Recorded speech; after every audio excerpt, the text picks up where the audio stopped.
दशमलव वाली संख्याओं को जोड़ना। दशमलव की संख्याओं को कैसे जोड़ते हैं, ये हम आज देखेंगे। पहला उदाहरण 4.2 और 3.6 का है। जब हम किसी भी दो पूर्ण संख्याओं को जोड़ते हैं तो हम क्या करते हैं? हम दोनों संख्याओं को एक के नीचे एक लिख लेते हैं और जिससे कि उनका स्थानीय मान समान कॉलम में आ जाए। हम ऐसा ही दशमलव की संख्याओं के साथ करेंगे। हम ये कैसे सुनिश्चित करते हैं कि उनके स्थानीय मान उसी कॉलम में आ रहे हैं?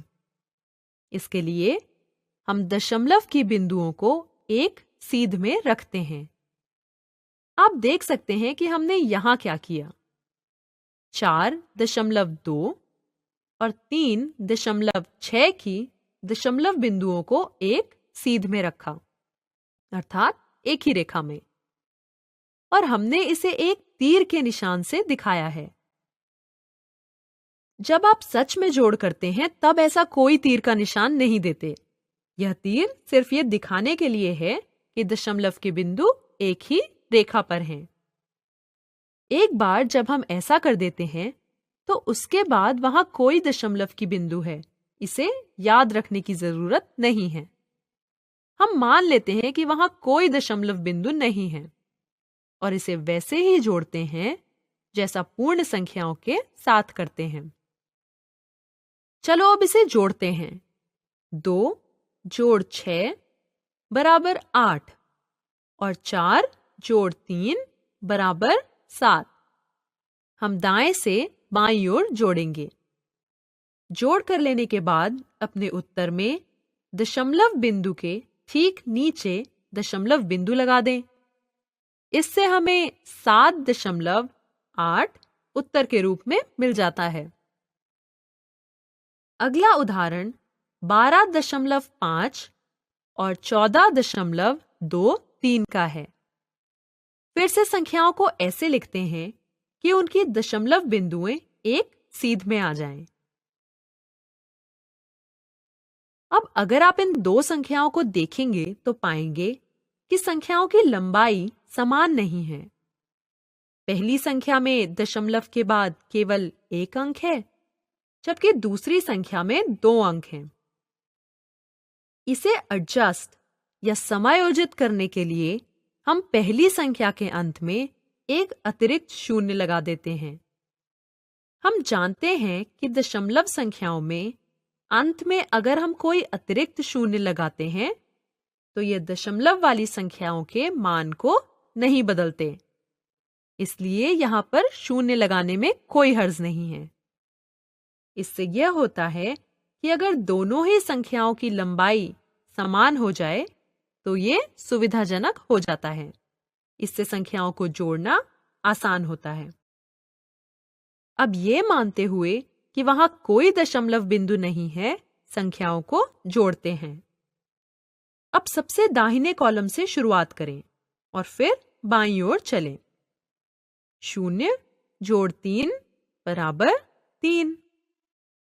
5 जोड़ 2 बराबर 7। 4 जोड़ 2 बराबर 6 और 1 जोड़ 1 बराबर 2। अब एक बार जब हमने जोड़ कर लिया है तो दशमलव बिंदु के ठीक नीचे हम अपना दशमलव बिंदु लगा सकते हैं। अगला उदाहरण 9.655 और 7.704 का है। हमने इन संख्याओं को ऐसे लिख लिया है कि दशमलव बिंदुएं एक सीध में आ गई हैं। अब सबसे दाहिने कॉलम से जोड़ने की शुरुआत करें। 5 जोड़ 4 बराबर 9। 5 जोड़ 0 बराबर 5।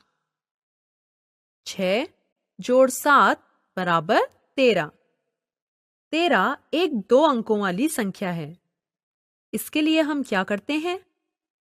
हम 3 लिख लेते हैं और 1 को हासिल में रखते हैं। अगले कॉलम में 9 जोड़ 1 बराबर 10 10 जोड़ 7 बराबर 17।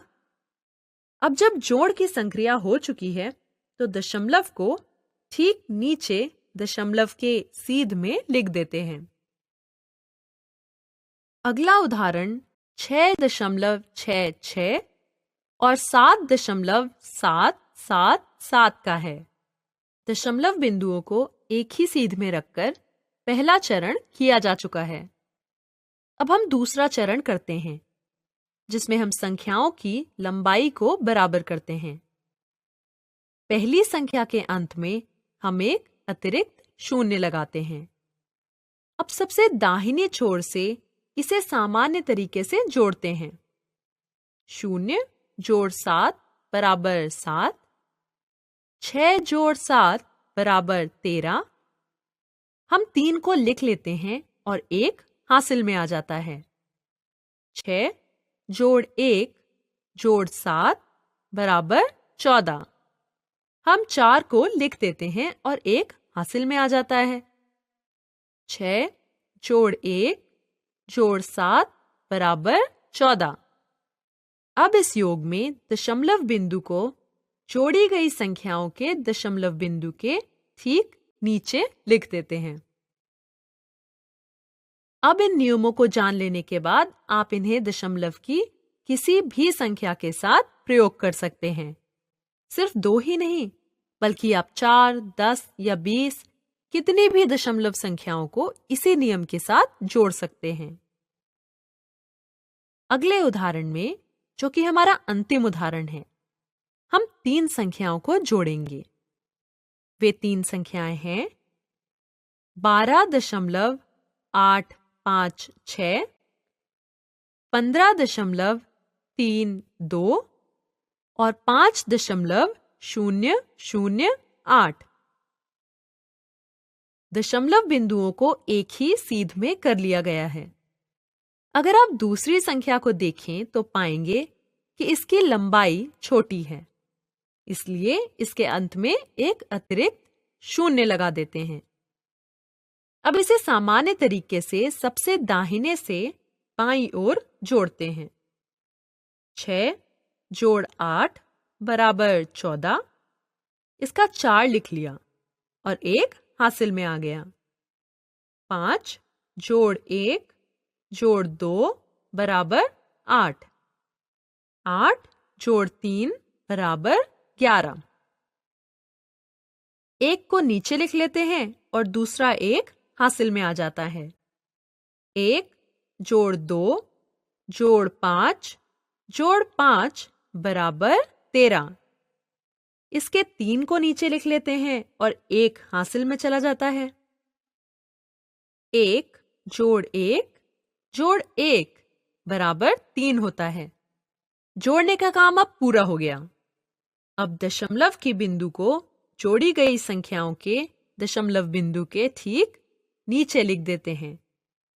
इससे हमारा उत्तर 33.184 हो जाता है, या हम इसे 33 और 1 के 1000वें हिस्से जैसे 184 हिस्से भी कह सकते हैं।